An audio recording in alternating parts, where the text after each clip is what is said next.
They told me you were busy. Thanks for seeing me. It's been a long time. 5 years. When you left the bank, I remember Bill saying that you got a job in a law firm. How is Bill? Is he okay? No. Jimmy, he's not. It started slow. He would forget things. Like amnesia? No. He's delusional. Bill's schizophrenic. I'm sorry. He's been like this for almost 5 years. I can't care for him alone anymore. There's a home, a mental institution. I put him there 2 years ago. Tell me how I can help. For the most part, he's lived there without any problems, and then, about 8 months ago, he fell out a window. He fell out a window? On the 7th floor. Oh, my God. But he survived. Yes. A canopy on the 3rd floor broke his fall. That and a man named Edward Green. Who? An accountant who happened to be walking by the building. Bill landed on him and killed him instantly. Bill's being sued, Jimmy. Me too. I'm his legal guardian. Deborah, if you need a lawyer, I'll do whatever I can. He thinks he's Superman. Excuse me? My husband thinks that he is Superman. I'm not sure what to say to that. I know it sounds absurd, but it's not. In his mind, he really believes it, Jimmy. And what scares me? I don't think he fell out that window. I think he was trying to fly.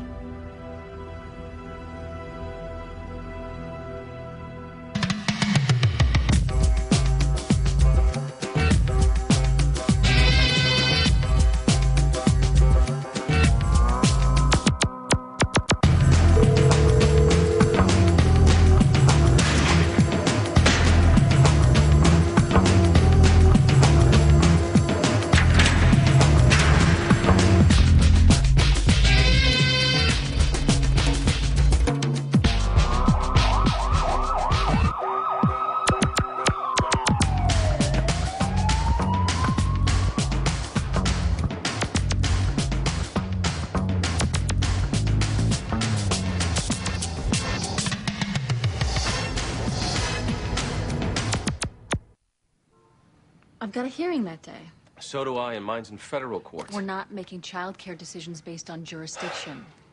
Please, I need you to help me this one time. We need to find a new babysitter. I understand, but I've got a full plate. But so do I. But that never seems to count. Meanwhile, you keep taking on new cases. I'm being criticized for that now? We need new cases to keep this place running. Sometimes you need to choose family before work. Sorry. This sounds like a pretty good fight, but they're all waiting.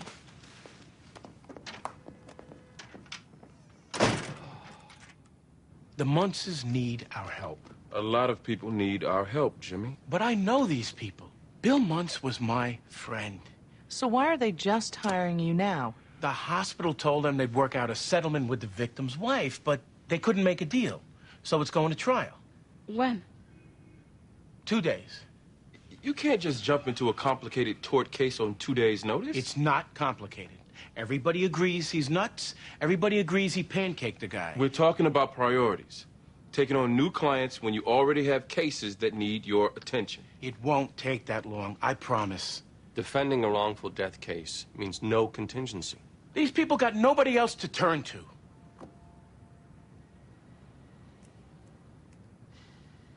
One day. That's all you get. If the case doesn't settle, I want you out. That's all I ask. Now, I gotta go. Wait, Jimmy, I'm going with you. Lindsay. We need a babysitter. I suggest you start looking.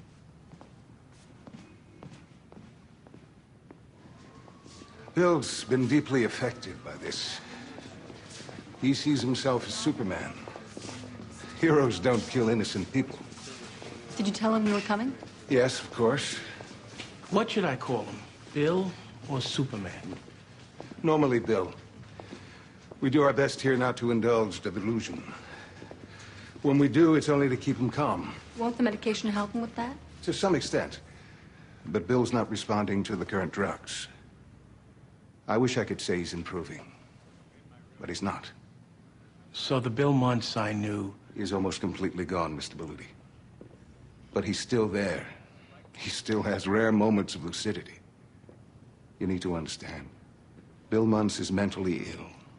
That means he can be unpredictable, even unreasonable.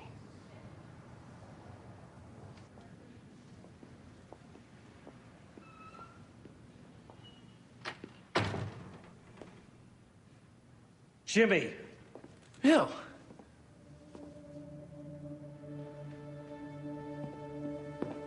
I'm sorry. When they said my friend Jimmy was here, I assumed they meant Jimmy Olsen. Have we met?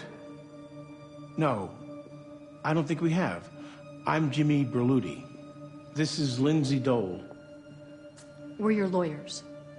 Well, you must be here about the accident. Yes, we were hoping to talk about that. Well, I don't know what more I can say. It was a busy morning, and the attendants here at times can get me a little distracted. I tried to fly without my cape. Your cape? All I can say is, I made a mistake. It's just...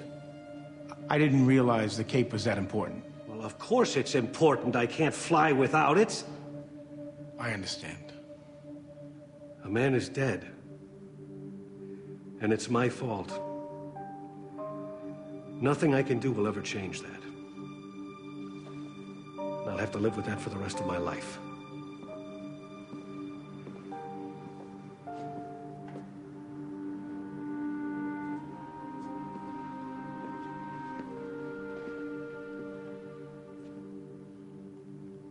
Actually, you may not remember me, Bill, but you and I once knew each other.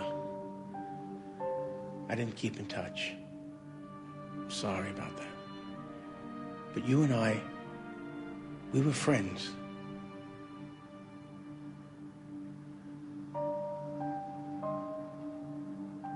I'm sorry. I don't remember. It was a long time ago. But the man I knew, he never would have meant to hurt anyone.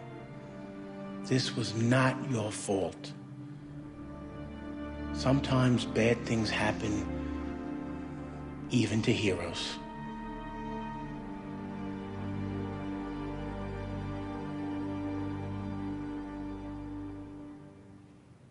Aren't you concerned about the effects a trial might have on him? Yes, for Bill's sake, I'd prefer we settle.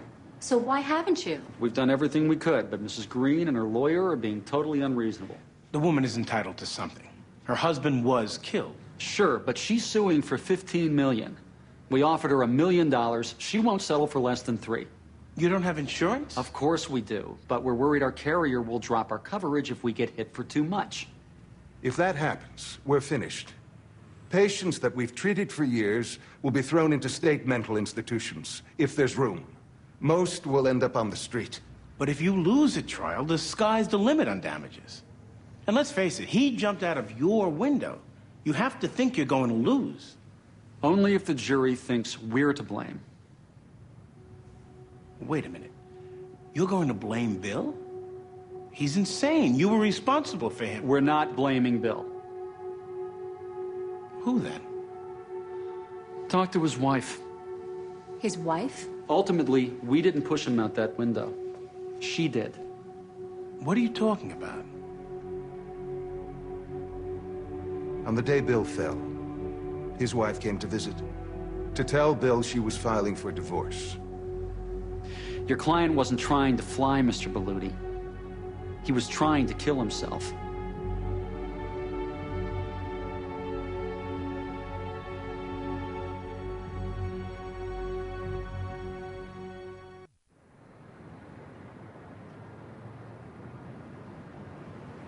Why didn't you tell us? I'm sorry. I didn't think they knew. Deborah. I've talked to their lawyer a dozen times. He never said anything about the divorce. Look, I'm not exactly proud of myself. We've been married for almost 14 years. For the last 5, I've been watching him fall apart, praying that he gets better. Deborah, you don't need to. I know I'm supposed to love him. Stay with him. And I swear to you both, I have tried, but you don't know what my life has become. Do you think this was a suicide attempt? Is that what they're planning on saying? Yes. You can't let them. Please. You cannot let Bill hear that. They let the Munces think the case would settle. There wasn't going to be a trial. So Deborah and Bill walk into court unprepared and get slaughtered with the judgment. What are you going to do now? Well, Plan B. What exactly are you getting at? Well, Mrs. Green isn't the only one who's been hurt by this. The Munces have too. Emotional distress, pain and suffering. Put the blame where it belongs. So you think we should sue the hospital? Damn right.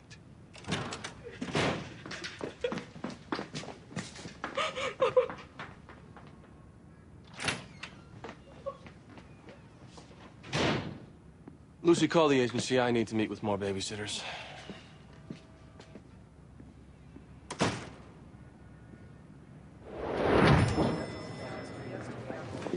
Will the judge let you do that? Sue the hospital? We hope so. It's probably our only shot at winning, but it is dangerous. The hospital will come after you and Bill. I don't know how much he can take. you need to understand, if you're found liable, you could lose everything, including the money to pay for his care. Okay. He's been waiting for a while. We should go in.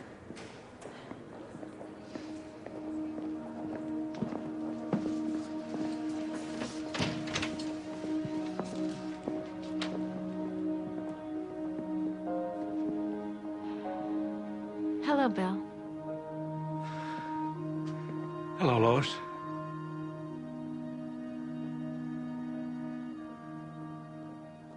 We're not going to deny what happened. We're just going to say you weren't to blame. Okay. One more thing. If we can get the judge to go for it, we want you to wear this Superman outfit. I saw the complaint. They named Muntz, not Superman.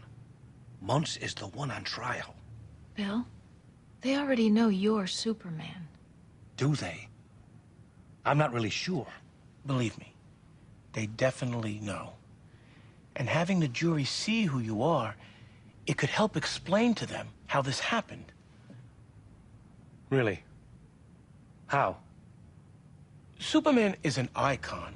America loves you. Yes. Which is why I won't wear the outfit.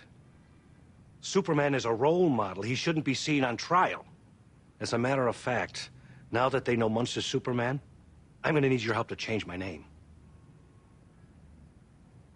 Ms. Dole, I don't like surprises. Filing a cross-complaint on the day of trial constitutes a surprise. Your Honor, we've only recently got on this case.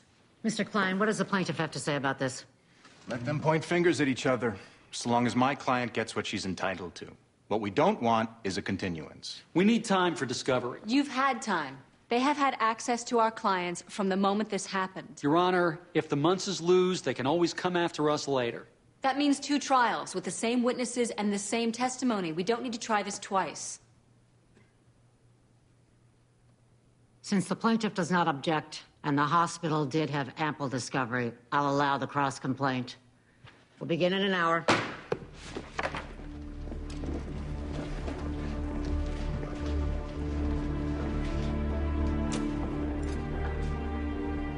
You asked if I was worried that a trial could devastate Bill. The better question is, are you?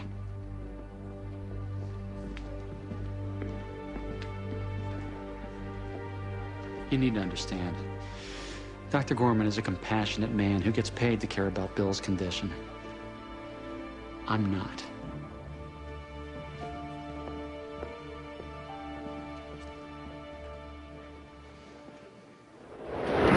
How long were you and Mr. Green married? In August, it would have been 23 years. You must have loved him very much. Yes, Mr. Klein, I loved my husband. Tell us what happened, Mrs. Green. I met Ed for lunch at 12. And when we were done, we decided to walk a few blocks to his office. And when did you realize that something was wrong? I slowed up for a minute to look at a dress in one of the windows. Look, I don't want to hear this. It's okay, Bill. And I heard a scream. And I saw a man. That man. Lying on the sidewalk. He was wearing a Superman costume. And what happened to Ed, Mrs. Green? His neck was broken. I knew he was dead. Thank you. I have nothing further. Mr. Berluti? Mr. Aldridge? Your husband was an accountant. Yes. An accountant who earned $45,000 a year? So? So you're suing for $15 million in damages. The truth is, Mrs. Green, your husband was 53 years old. It would have taken him over 300 years to earn that kind of money. My husband was killed, Mr. Aldrich. Yes, because that woman chose to be reckless. Objection. You don't really believe that we're to blame for his death? Objection. Overruled. This isn't right. I don't like this. Bill? She didn't care about ending her own marriage. Do you think she cares about ending yours? I don't know who is to blame, Mr. Aldrich. All I do know is that my husband is dead. And no amount of money can make that right.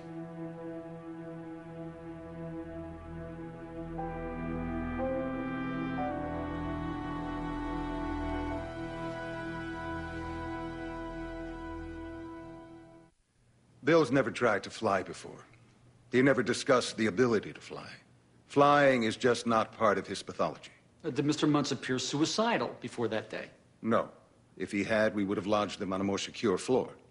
Then why do you think this was a suicide attempt? To understand, you need to know about Bill's condition. Has his condition improved since being at the hospital? No. About all we can do is keep him safe and calm. That means keeping stress to an absolute minimum. Why? It triggers inappropriate behavior. I think stress made him try to end his life. And what stress are you referring to? Bill's wife, Deborah, visited on the day in question. I met her at the reception desk and walked her into a private room. About 10 minutes later, I walked by that room and saw Bill alone crying. Did you ask him what was wrong? Yes, but he wouldn't say. I got him calmed down, then I went to get his medication. It was then that Bill jumped out the window. He dresses like Superman. He calls his wife Lois. But you didn't think he might try to fly.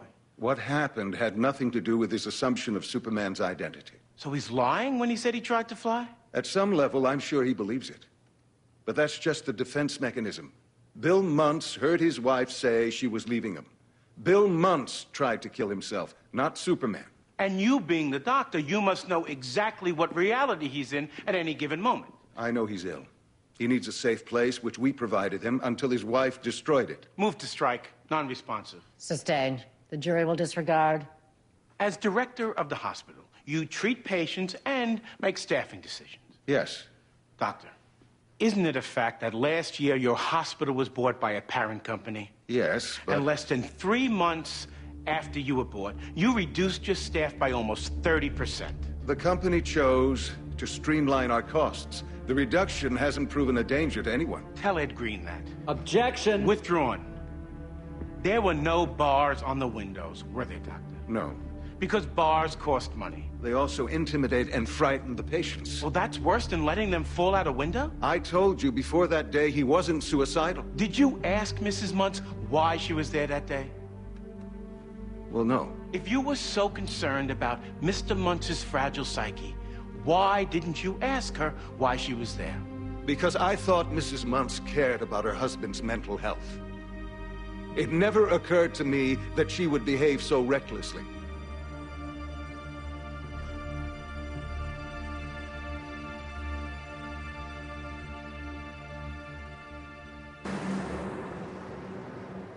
I love kids.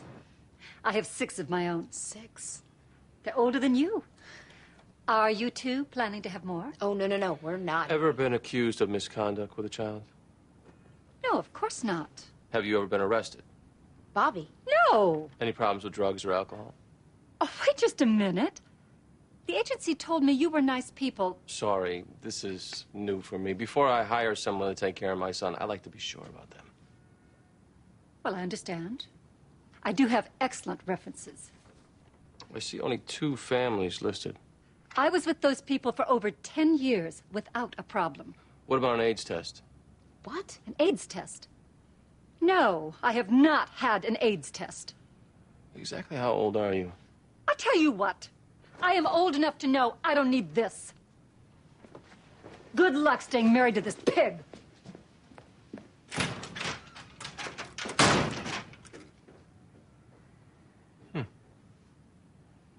What? I lost him the day he forgot my name. He started calling me Lois. Why did you place him at Clarendon Hall? I kept him at home as long as I could. Please understand, I'm still in love with the man I married. It's just... Bill isn't that man anymore. I've lost my husband. Tell us why you went to see him that day. I went to tell Bill I was asking for a divorce. Was that really something that he needed to hear? Yes. We've been together a long time. It's something he deserved to hear from me. And how did he react when you told him about it? At first, he was confused and upset. He said that Superman and Lois could never be apart. But by the time I left, he seemed okay. This wasn't the first time you considered a divorce, was it? That's not true. You didn't want to be married to a mid-level banker. You resented Bill for his lack of ambition. Objection, Your Honor. This is what Bill Muntz told his therapist the first year he got to the hospital. That's privileged. We can use his statements to defend ourselves. He's right, Miss Stoll. By suing the hospital, you waived the privilege. I loved my husband, Mr. Aldridge. Then why did you make him so miserable? He said you called him weak, stupid. Bill would never have said that. Your husband chose to be Superman. In his mind, he had to be perfect to make you happy. Objection. Argumentative. Sustained. This past year, Mrs. Muntz, how many times did you visit your husband? She came when she could, Bill. Please. Mrs. Muntz? I don't know. 9 times. 9 times, Mrs. Muntz. You can't even make it there one day a month. It's hard for me to see him like this. Stop him from hurting Lois. Why didn't you talk to his doctor first? Excuse me? You're his legal guardian. You were filing for divorce. You had to know Bill might get upset. Why not ask for his doctor's permission? I don't need permission to speak with my husband. Your husband, Mrs. Muntz, is mentally ill. You're going to leave him and you don't tell his doctor ahead of time? Objection. Stop it! None of this has anything to do with truth or justice. Mr. Muntz, sit down right now. She doesn't have to worry about me. I'm Superman. Counsel, sit him down now or he's out of here faster than a speeding bullet. Please.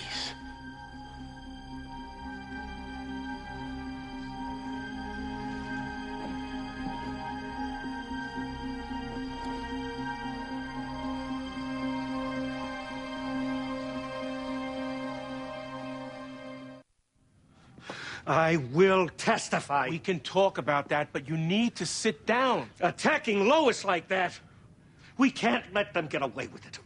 I don't think he should testify. I don't like it either, but you didn't do so well up there. It's risky, I know, but I think we need him to say this wasn't your fault. Bill, are you sure you want to testify? You're damn right.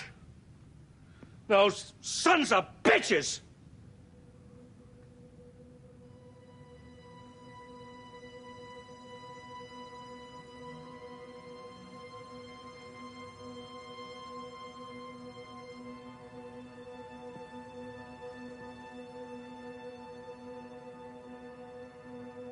I'm sorry. I don't know why,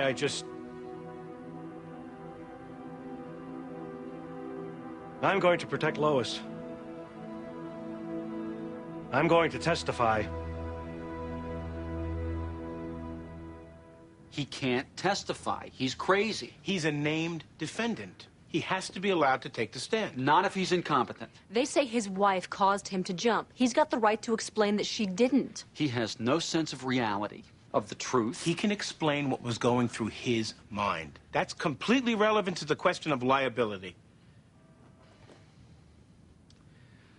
I hope Mr. Berluti realizes that if his client testifies, I'm going to treat him like any other witness. Meaning what? I'll have no choice but to go after him. The man is not well.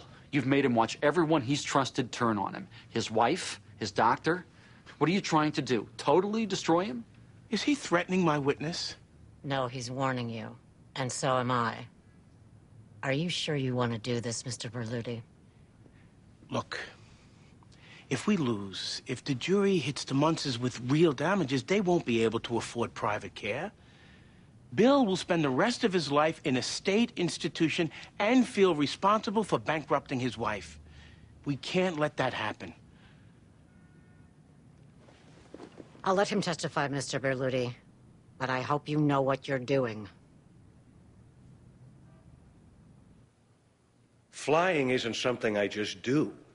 There has to be a reason. So you've flown before? Many, many times. Why did you want to fly that day? Well, Lois had come to see me. Sorry. Who's Lois? The woman seated there. My wife. Why do you think she came to see you? She said she wanted a divorce. But I think she wanted my help. I think she was in some kind of danger. What kind of danger? I don't really know. When she left, I watched her from the window, and I was going to follow her from above to make sure she was all right. But that nurse, she started harping on me about going down to lunch. I forgot my cape. I need the cape to fly. So you weren't trying to hurt yourself. You were just trying to fly. That's right. Thank you. Nothing further.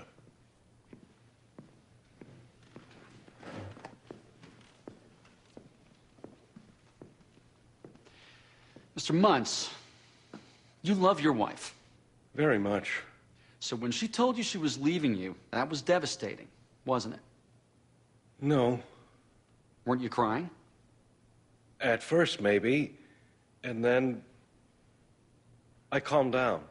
When? Dr. Gorman said he found you crying 10 minutes later. Alone. You do remember that, don't you? Mr. Muntz? I remember. Did she say why she was leaving? Objection. Irrelevant. Goes to his state of mind. Overruled. Did she say why she was leaving? Not really. Not really? Didn't she tell you exactly why? Isn't it a fact that your wife told you she had met someone else? A man she met at work? What? Objection. Lacks foundation. I can lay the foundation. I've got photos. Objection. Overruled. Mr. Muntz, do you remember the question? She didn't say that. I don't know what he's talking about. Mr. Muntz, you tried to kill yourself, didn't you? No, Your wife told you that she had fallen in love with another man and you tried to kill yourself. Isn't that right? I don't know what he's talking about. I don't know what he's talking about. I don't know. I don't know. I don't know what he's talking about. I don't know. I don't know. I don't know what he's talking about. I know that Lois, she would not tell me anything like that. She wouldn't say that she was seeing somebody else. I don't know.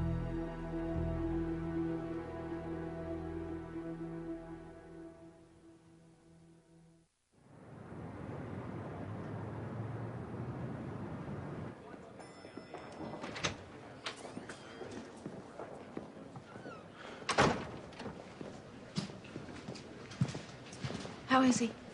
I don't know. He won't talk to anyone. Can I see him? I don't think that's a good idea. Jimmy, what they said about me meeting somebody else, you have to believe me. I never told him that's not the reason I want the divorce. I understand, Deborah, and I know you were trying to protect him. But hiding the truth, he shouldn't have heard it for the first time in court, and I shouldn't have either. I gotta get ready for my closing.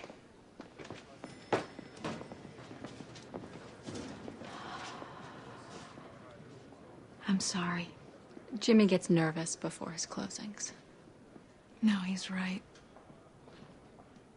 The truth is, Lindsay, I've never known what's best for Bill. I mean, I know I'm not responsible for his disease. Not really. But that lawyer, he was right about one thing. I never appreciated what we had. I kept pushing him to be what I wanted. What I thought he could become. I don't think I ever accepted him simply for who he really was. I should have.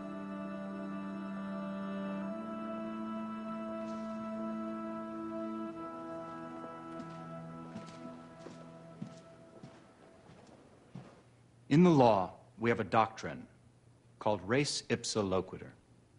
The thing speaks for itself. Sometimes negligence is so obvious, so blatant, the law simply shifts the burden to the defense. We know someone was at fault for this, so explain to us why it shouldn't be you. Here, we have two defendants at fault.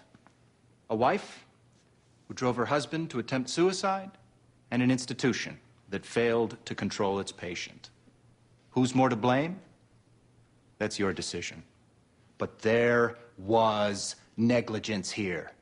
Mentally ill men in costumes don't just drop on an accountant's head. He's convinced that he's Superman, but they never expected he might try to fly? Ed Green would be alive if there were bars on those windows. It really is that simple. You have to ask yourself, who was in the best position to prevent what happened? They were in control. They were responsible for keeping him safe. That's what they were being paid to do. The fact is, Clarendon Hall isn't really a hospital. It's a business. These people care about profits, not patients. And that's why they didn't have bars on the windows. That's why they didn't have more staff on that floor. Dr. Gorman saw Bill Muntz crying in his room. If anyone had stayed in that room, Ed Green would still be alive. If they really think he tried to kill himself, imagine the cruelty of revealing to him that his wife is seeing another man right here in open court. Now, I don't know much Latin, Mr. Klein, but that's a thing that speaks for itself.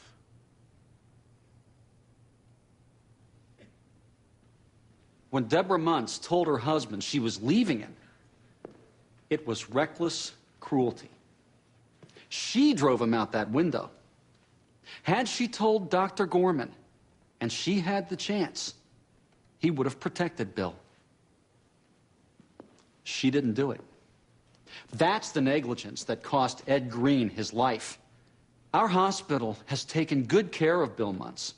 For almost 5 years, long after his wife stopped coming to visit, Dr. Gorman and his staff have provided round-the-clock treatment. Don't blame us for the actions of a wife who parked her sick husband at our doorstep and then stopped caring for him. Don't blame us for her neglect and cruelty. We're a hospital. We're in the business of caring for people. But for Mrs. Muntz, this tragedy would never have happened.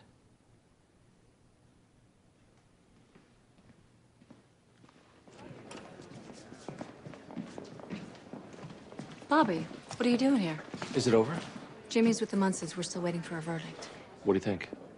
I don't know. An innocent man was killed. The jury's gonna want to blame somebody for that. I thought you might need this. What is it? Mental hospitals from around the country. I made a few calls. A few? There are 15 names here. The underlying ones might be able to take Bill when this is over. The two with the stars by them are your best shots. This must have taken you hours, and with all the work that you've got... Why'd you do it? To be honest, I don't know. Let's just say I fell for the guy. There but for the grace of God. Something like that. By the way, I think we've got a new babysitter. You're kidding. You managed to hire one? No, Eugene and Eleanor did the interviewing. She seems very nice. You still get the credit. Thank you. I better get back to the office. Bobby?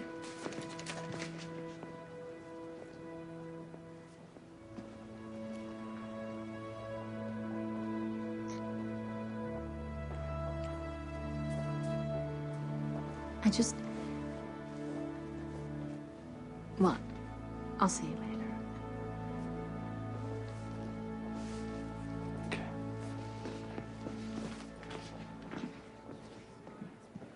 Miss Dole, the jury's back.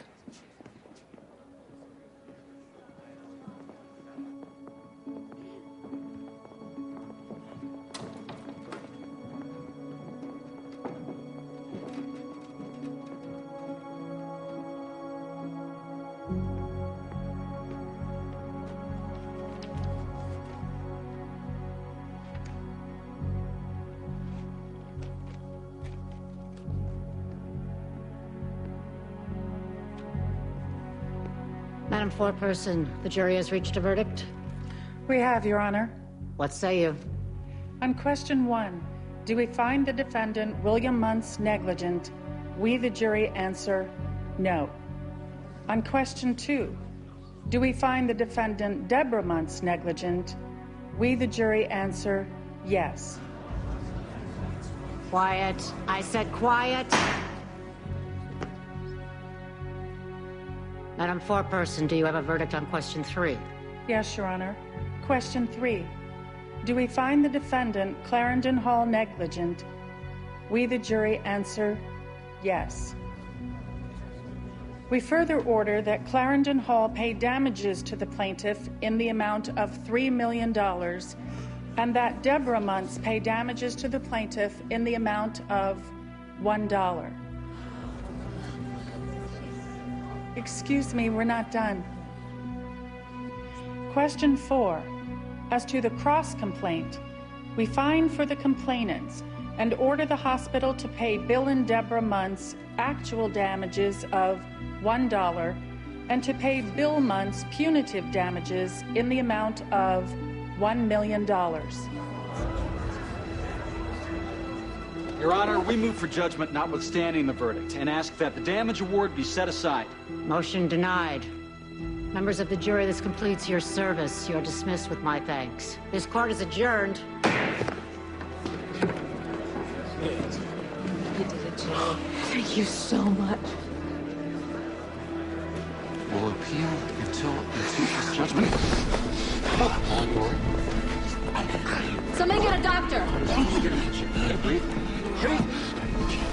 Somebody get a doctor!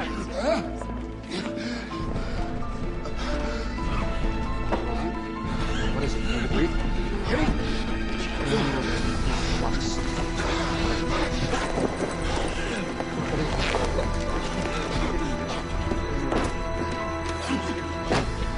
I'm flying to the hospital to get this man a doctor!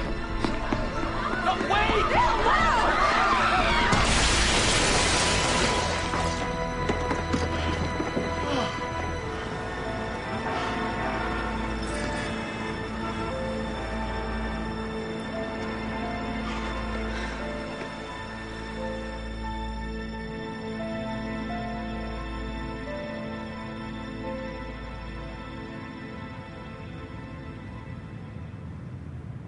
He was having a heart attack. It's a panic attack, Bill. Some minor chest pains caused by stress. Bill, now that this is over, we need to talk. Yeah, come in. This is a client meeting. Come on, Bill. What are you doing? Taking Bill back to the hospital. The lawyer says our appeal should take a year. Whatever you may think, Mr. Belluti, I'm still his doctor. Bill tried to save my life. So as long as we remain open, he's gonna have a home.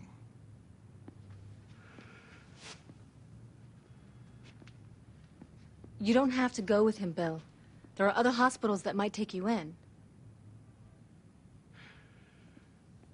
Is it okay to talk to Lois for a second? I don't think that would be a good idea. No. Wait, it's all right.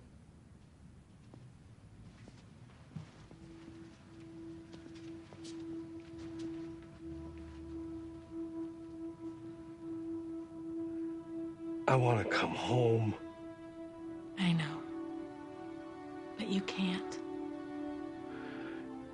You don't love me anymore. It's not true. I just can't take care of you anymore. Whatever you did, if you met someone else, I don't care about that. All that matters to me is that we stay together.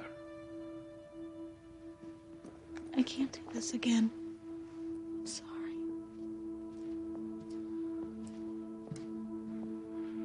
Deborah.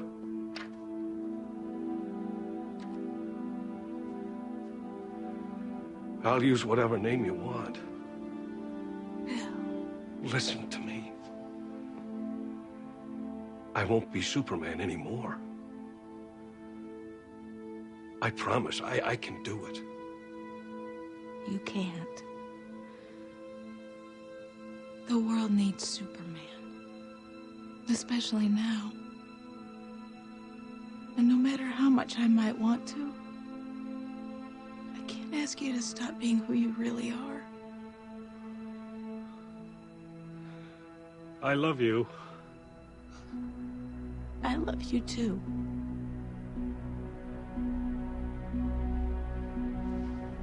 Goodbye.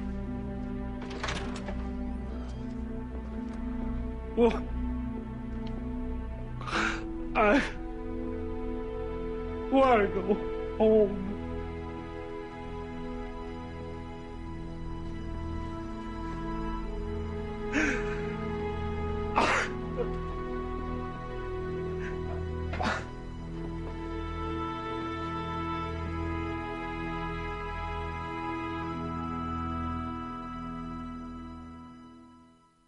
Previously on The Practice. Mitchell, come on. I'm going to the favor bank here. I will give you anything. Anything? Take off your shirt. So if I have sex with you, you'll cut a deal. I'm extremely sorry for my inappropriate behavior. Obviously, any deal predicated on a sexual relationship is wrong, and hereby off the table. You know, Mitchell, I am getting the sickening feeling that your offer wasn't pulled because of conscience, but because I wouldn't go for it. Was sex put on the table as part of a plea bargain? Yes, by Miss Frutt. You think that I would resort to making up this kind of story? Eleanor, I'm inclined to believe you, but trust me when I advise you. Let this drop. Don't do any more cases with him.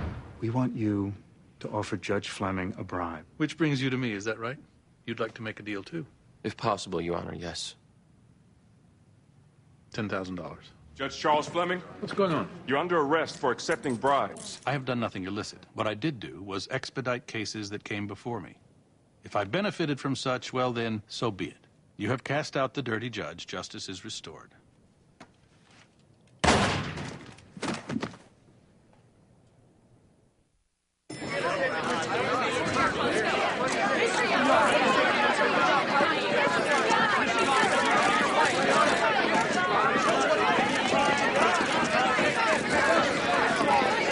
That's correct, Your Honor.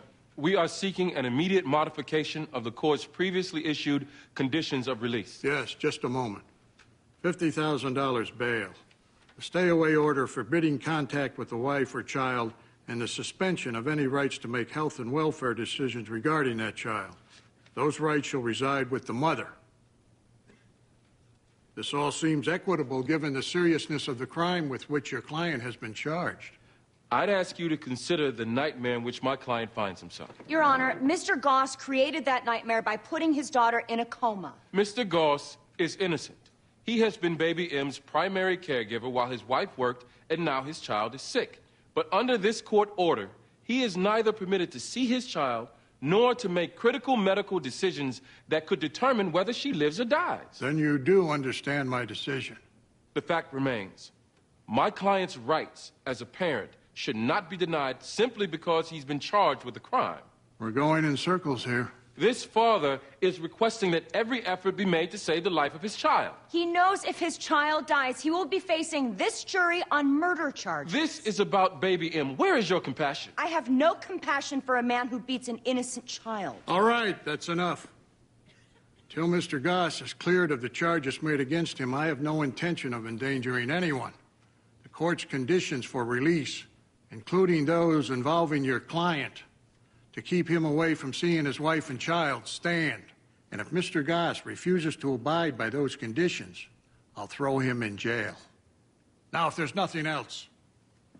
Your Honor, may I approach?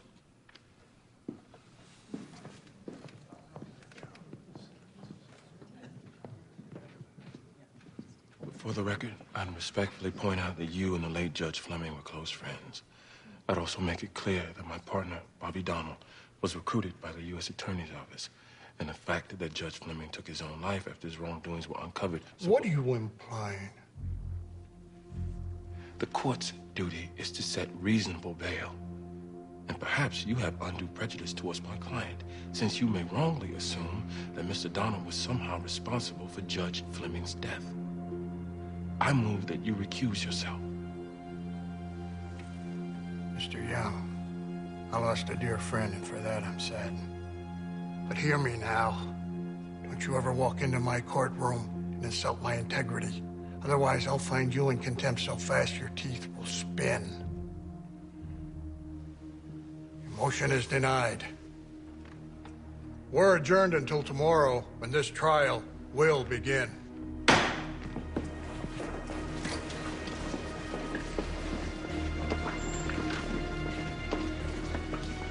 Taking a big chance. Yeah, but now if we lose, we can raise the judge's bias on appeal. This case is as ugly as it gets, and it just got a lot uglier.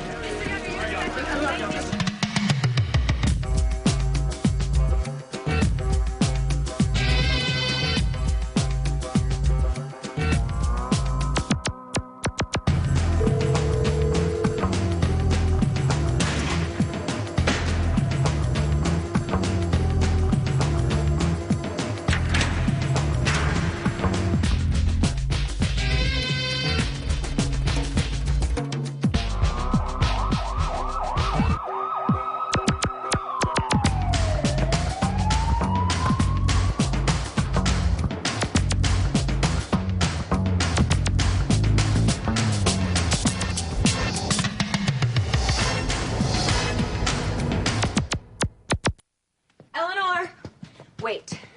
The assault case you're handling this morning. My office is short-handed, and I had to assign another ADA. I don't care who I'm up against.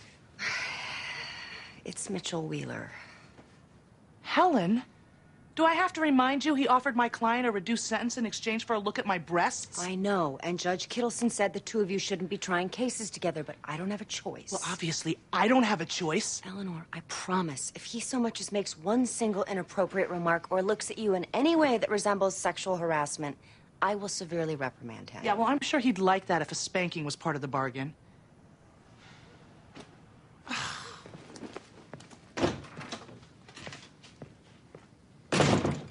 What matters is what the jury thinks. And trust me, they can't see the face I'm seeing now. How can the judge forbid me from being with my own daughter? Tom, try and relax. We're doing all we can. Really, this is just the beginning. Yesterday was worth the shot, but the court didn't budge.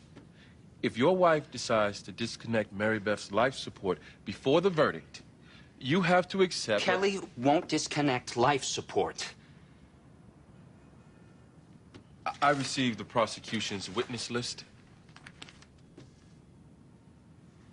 Your wife is on it, and she's testifying against you. We have to cross-examine her. No. She's been through hell already, and I don't want her going through any more. Tom, try to understand I said no, damn it!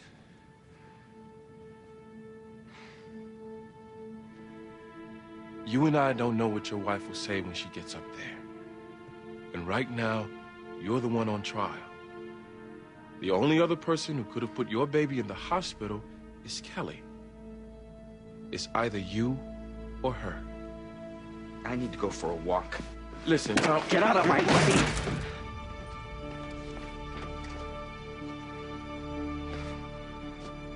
Eugene, I wasn't trying to,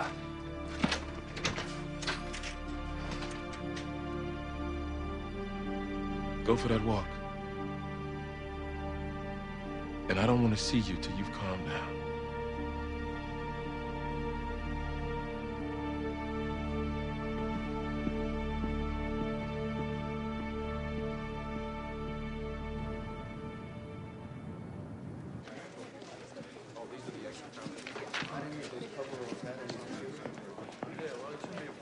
Morning, Eleanor. Don't talk to me.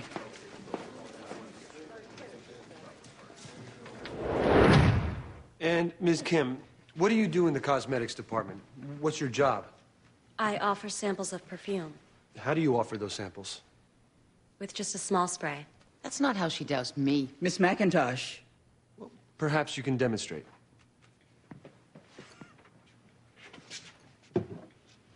A small spray, like this.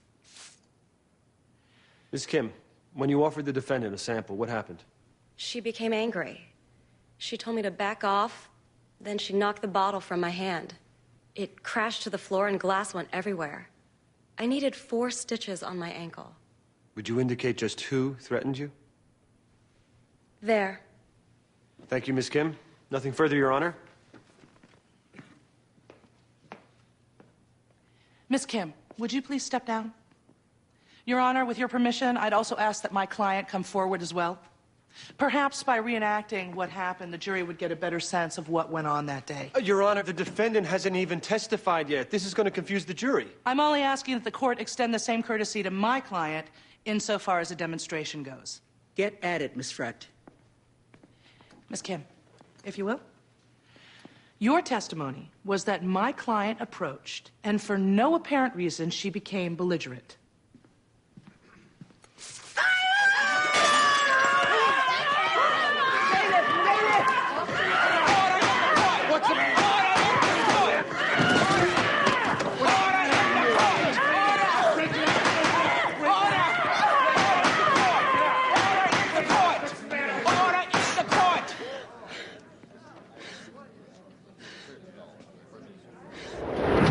My partner and me, we got a call from dispatch of a baby in distress.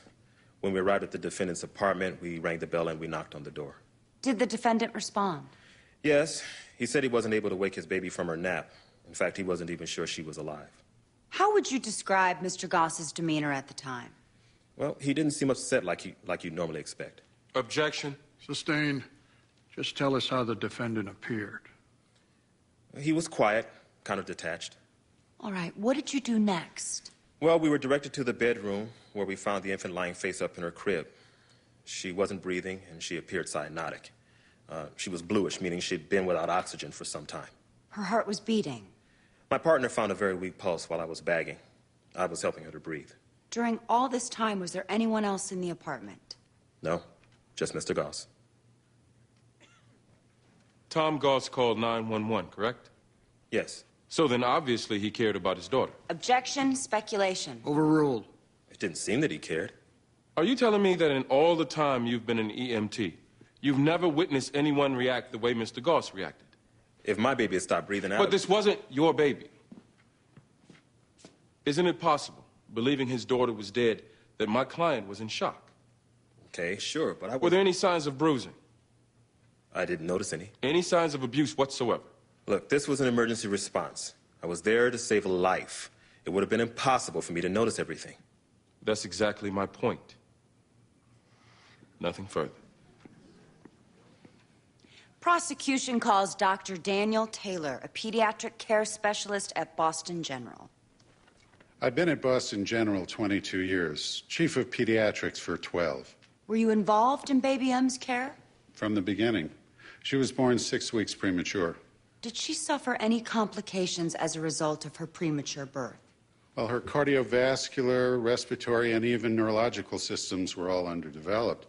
But I expected her to mature into a healthy child. How many times did Baby M visit your office? Over 8 months, about 16 times. Who would bring her? Almost always Mr. Goss. In about the 3rd month, I started seeing indications that something was wrong. And on one visit, I noticed that the baby's left leg was bruised. Did you ask Mr. Goss about it? He thought perhaps she had rolled against the side of her crib. There had been no bruising before that incident, so I didn't think much about it. Was there a second incident? Sidebar, Your Honor. Quickly.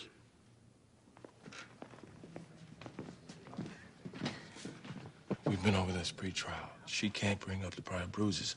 There's no evidence linking them to my client. It's prejudicial. This is the treating physician, an expert witness who can testify what he based his opinion on. You've got no proof and no connection to my client. He can explain his opinion. It's prejudicial. Oh, come on. What is it, Eugene? You afraid the jury's going to see your client for the lowlife he is? Enough.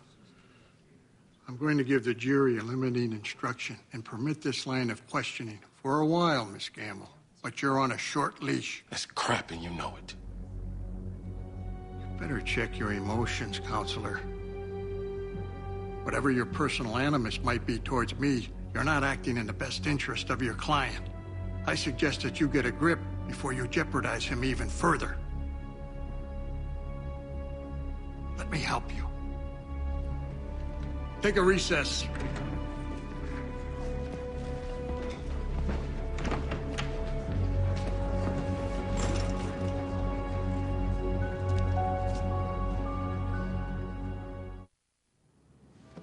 She'll be fine. In fact, probably a little bit richer since the prosecution's witness flipped out on her. Why were charges filed in the first place?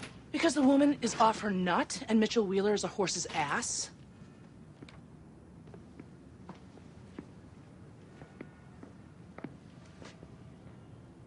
What do you want? 2 minutes. Please.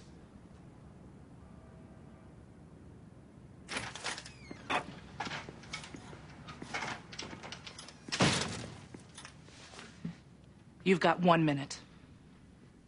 When I offered to reduce your client's sentence to see your breasts, I not only obstructed justice, I hurt you. We were friends. I don't think you realize just how much you hurt me. You accused me in front of Judge Kittleson. I was blindsided. All I could think to do was accuse you. This isn't sounding like an apology, Mitchell. Try to understand. It was either embarrass you or get disbarred. You made the wrong choice. I know. And if I could do it all over again, I'd own up to my behavior. Eleanor, I'm sorry I hurt you. And I hope that someday you're able to forgive me. If you want to speak to Judge Kittleson, then I'll back you up. Do not make this my responsibility. I don't even know why I'm listening. You accused and humiliated me in open court and then crushed me by suggesting I needed psychological help. You are a real bastard.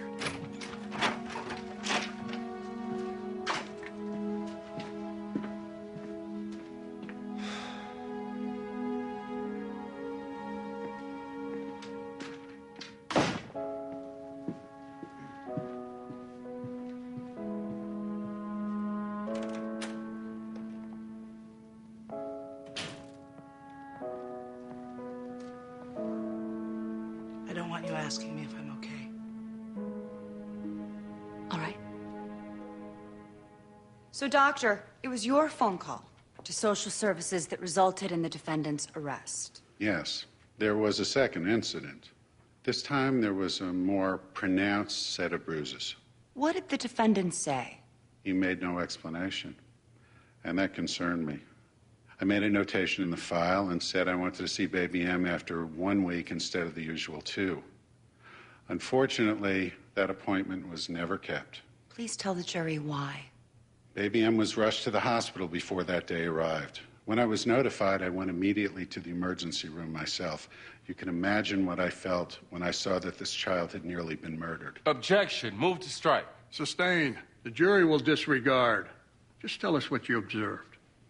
We did a CT scan which showed severe swelling of the brain, the kind of swelling we'd expect when a child is shaken violently. In addition, Baby M's arms were bruised, consistent with being held tightly in that area. But most telling was the bilateral retinal hemorrhaging. What would cause the hemorrhaging? In an infant, aggressive shaking. The force of such movement is more than enough to cause injury.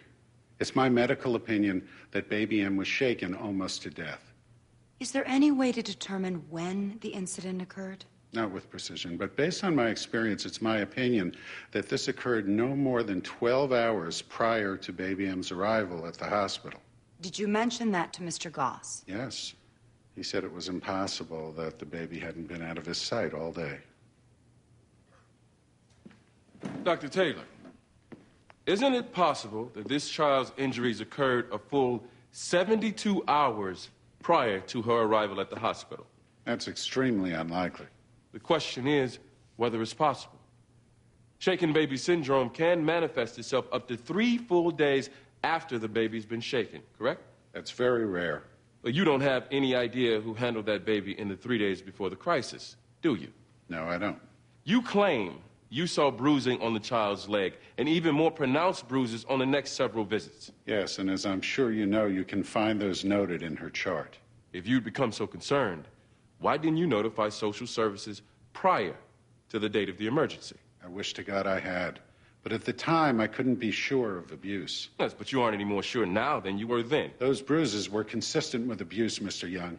When I arrived at the hospital to evaluate the baby, I had no doubt whatsoever she was shaken. And you know that because you saw the swelling of the brain as well as the retinal hemorrhaging. That's correct. Well, couldn't the swelling have been caused by a cerebral aneurysm? I conducted a CT scan. I would have seen an aneurysm on that scan. What's more, an aneurysm alone wouldn't explain retinal hemorrhaging. Isn't it possible, if not likely, that a loving father in shock upon seeing that his child isn't breathing might lift up that child and try reviving her, and in that moment of fear, produce the retinal hemorrhaging of which you're talking about? I highly doubt that. You may doubt it, but the fact is, you don't know to a medical certainty when this happened. And unless you were there, you don't know who, if anyone, is responsible. Objection argumentative. Overruled. This could have been an accident. This was not an accident. Then, for all you know, Doctor, Mrs. Goss is the one who harmed her child. Kelly would never hurt our daughter. Please, don't listen to them. Mr. Goss, sit down. I told them you couldn't have done this. Mr. Goss. We love our daughter. Why won't you believe me? Tom, sit down.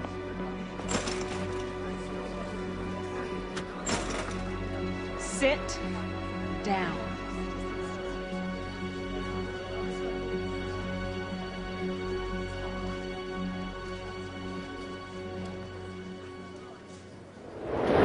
If anyone's got an idea, don't hold back now. The wife ran from the courtroom? She's afraid of her husband. That's what the jury's gonna think anyway. Didn't Eugene cut down the paramedic and make good points with the doctor? He's chief of pediatrics, Jimmy, not some intern. He was effective. And any points I made were forgotten when Tom lost control. Is it really that bad? It's not good. And right now, Tom Goss is our biggest problem. Why not have him testify? That's not an option. He's too unpredictable. Okay, so who do they have next? The wife. Rebecca, you ready? I'll do what I can. Rebecca, we need this. I understand. But Tom is still the key. If he won't give us anything to attack her with on cross, he's going to prison.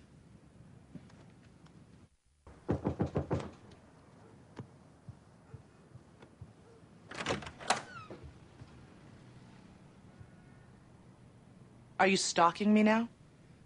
I need to speak with you. I've been standing outside for over an hour. You're pathetic, you know that? Come in and warm up before I kick you out.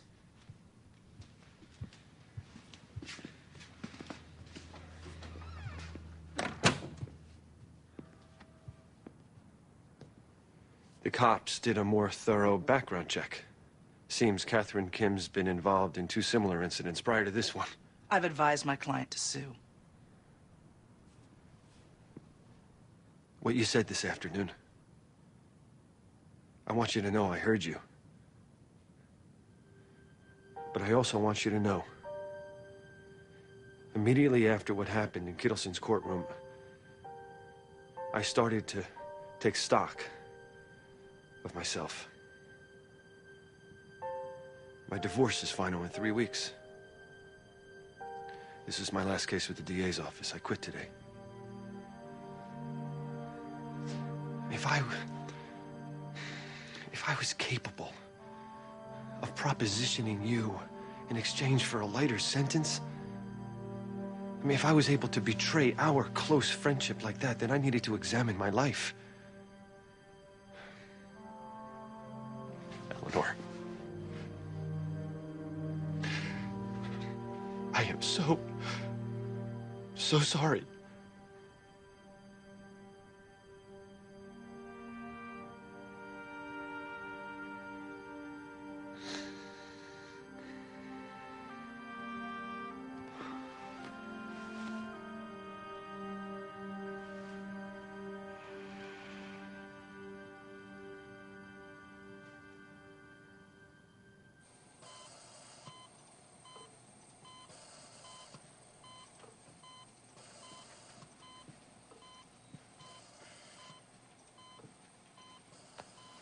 Oh, I'm sorry. I didn't mean to startle you. It's okay. Just left court so quickly, I thought I'd find you here. Is there anything I can do to help? Would you sit here with me? You don't need to stay long. Just... Of course.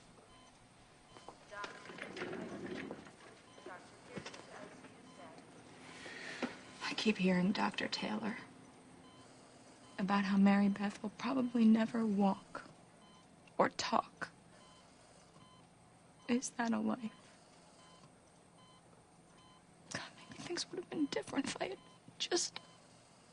Look, you can't blame yourself for your daughter being in a coma. I don't know what to do. Well, right now, there's no reason to do anything. If I take her off the respirator... I'm suggesting you wait. Should I talk to Tom? You can't. There's a restraining order. What's wrong? What's happening? What's happening? Somebody get a doctor! Somebody, please! Help me! Okay. She has a low-grade 10. Check it now. Oh, what's happening? Get a blood gas.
Wow.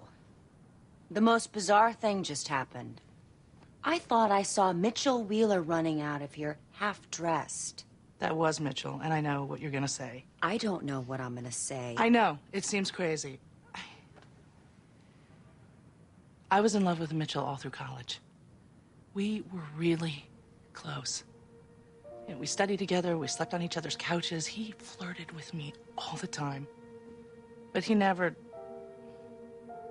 He always had some trophy girl on his arm. And then... last night, it was just about so many things. Validation for all of those years that I loved him. And he made me feel desirable, that maybe something like this is possible for me. But honestly, I have no idea what I'm doing.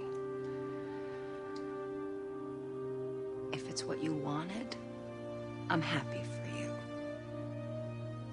But Eleanor, after what he did to you, it's none of my business.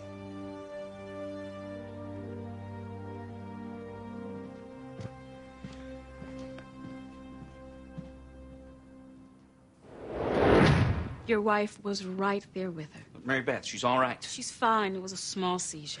I want to see my daughter.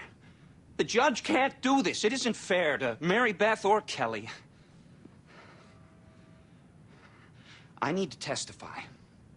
I want to tell my side of what happened. You did damage to yourself in court yesterday. The jury won't forget that. What better reason for them to hear what I have to say, to explain? Explain what? How you lose control? With your wife? With me? With your daughter? How can you say that? Right now, nobody's gonna believe you. It's your decision. But my advice is you sit in that court and keep quiet.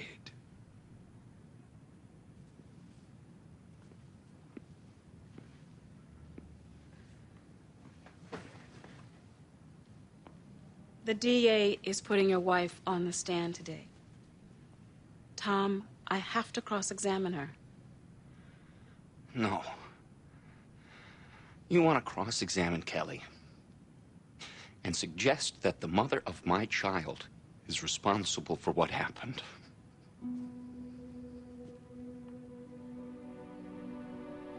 Tom, did you hurt your baby? No. Can you look me in the eye and tell me your wife didn't?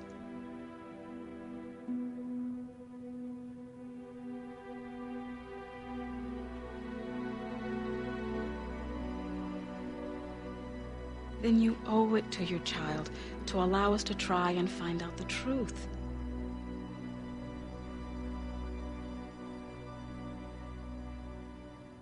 Diane Dolan Fred? Yeah, just one moment.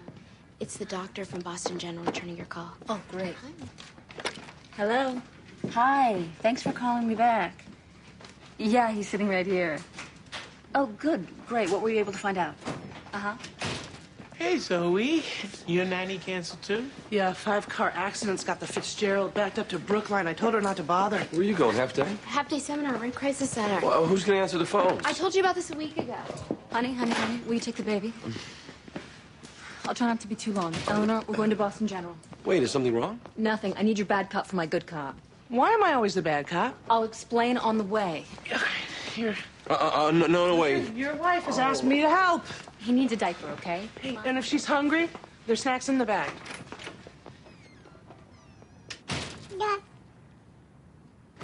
Your Honor, the prosecution calls Kelly Goss to the stand. Whatever happens, keep quiet and just sit there.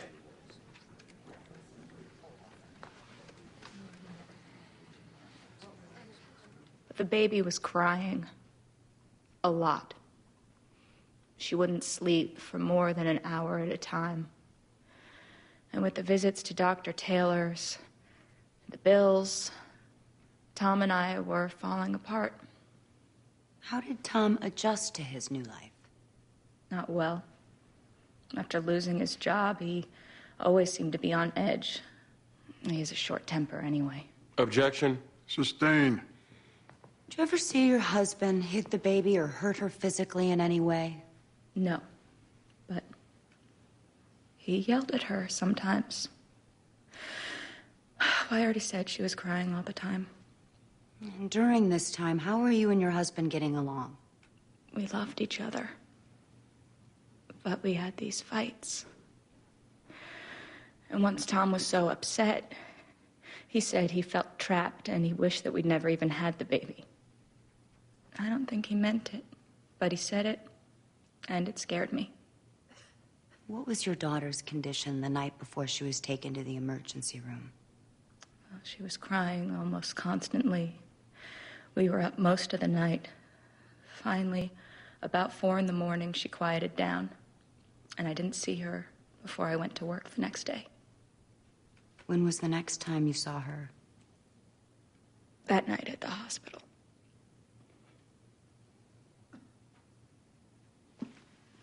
Mrs. Goss, your husband wasn't the only one falling apart, was he? Things were hard on both of us. In fact, after giving birth, you suffered from postpartum depression, isn't that right? Objection, Your Honor. Relevance. A little leeway, I'll show the relevance. With caution, counsel. You were so depressed you started drinking, didn't you? My drinking was never a problem. You were reprimanded at work. You nearly lost your job. I hated my job. And when I came home at night, there was even more work with the baby. And that made you angry, didn't it? You fought with your husband because he was concerned you were losing control. I would never harm my child. Mrs. Goss, 1 week prior to the emergency, did you shake your baby outside the apartment in the hall? What? You were juggling a bag of groceries, and your daughter was crying. Your Honor. You heard the phone ring inside, and you had trouble with the door. Your Honor, objection. Overruled. Wasn't your neighbor standing in the hall, and didn't she see you shake your baby in anger and frustration? Absolutely not. That isn't true. The night before the emergency, you said your daughter kept you awake for most of the night until she fell asleep about 4 in the morning? That's right. Mrs. Goss, weren't you the last one to look in on your child that night? Your daughter was crying when you went in, but she wasn't crying when you came out. Your little baby didn't cry the rest of the night, did she? Or the next morning, when by your own testimony, you left for work without even going back into that room and checking in on her. I would never, ever hurt my baby.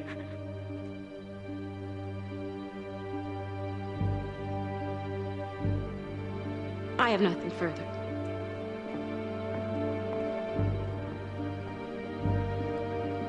Before any redirect, we'll take a 20-minute recess.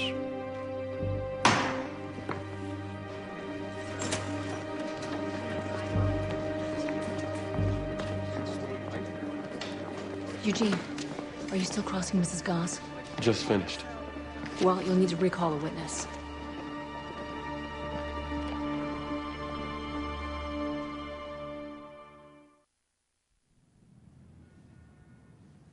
You confirm this? We've checked into it, Your Honor. It's all been confirmed, yes. How could this happen? I think we're about to find out. Come in. Hello, everyone. Dr. Taylor, I ask you here because there's been a development. Ms. Gamble? Baby M had a seizure last night and again early this morning. Apparently, the hospital ran some tests. On whose authority? I wasn't informed of any of this. On the authority of Kelly Goss. The tests show the baby actually suffers from meningococcemia. Did I say that correctly, Dr. Taylor? The illness presents with most of the same symptoms. Look over the record if you like. A spinal tap revealed diffused encephalitis.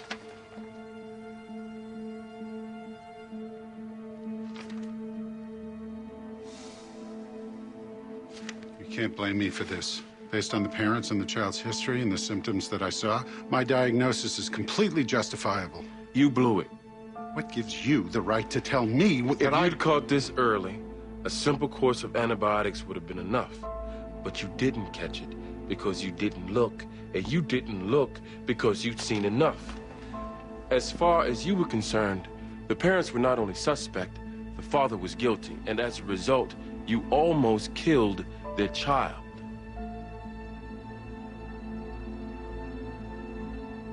You blew it.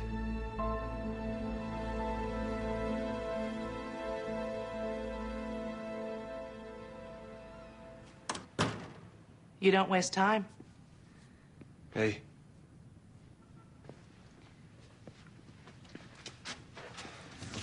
You're not a little scared? No. I'm terrified. Maybe that's why I'm only running away for a week. Where'd you decide to go? Scotland. Wanted to visit for as long as I could remember. Plus, It's far away. there's that.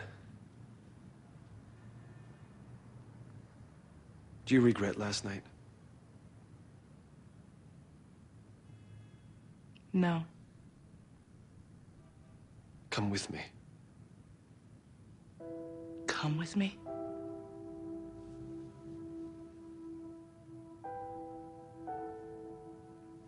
There was a time that I would have sold my soul to hear you say that to me. Come with me. Mitchell. I don't trust you. I may love you, but I don't trust you, not now. Ellie, I've wasted so much time. But you have to forgive me. It's not a question of forgiveness. You have that, or I wouldn't be here. And I can't believe I'm saying this after all these years.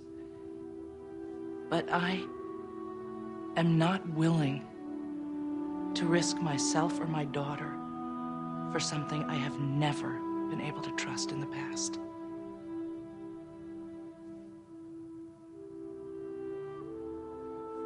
It's a brave thing, what you're doing, a necessary thing. But you can't do it with me. Then I want to change that. Ellie. If nothing else, please believe that my love for you is real.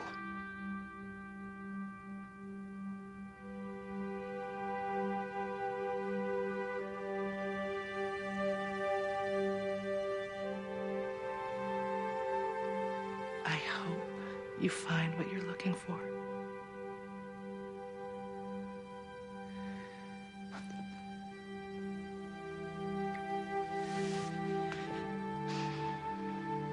Goodbye, Mitchell.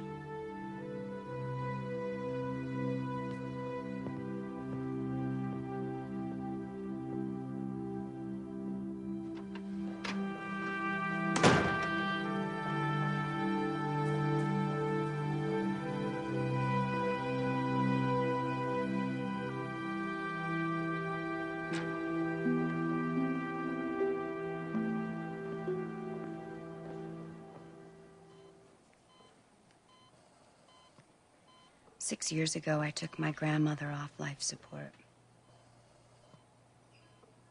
I've regretted it ever since. You wondered if this is a life? Kelly, you and your husband created this life together. And although I can't even imagine how painful it must be to see what's happened, and to know she won't get much better, she's still your baby. This sickness and Dr. Taylor, this case, it almost cost you your daughter and your marriage. I don't know. Maybe too much has happened between you and your husband, but at least try to get through it together. You deserve that.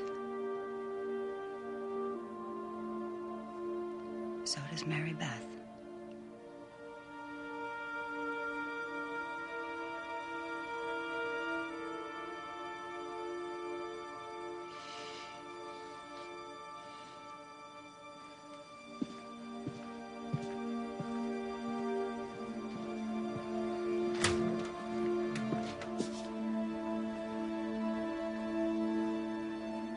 Good luck, Mr. Goss.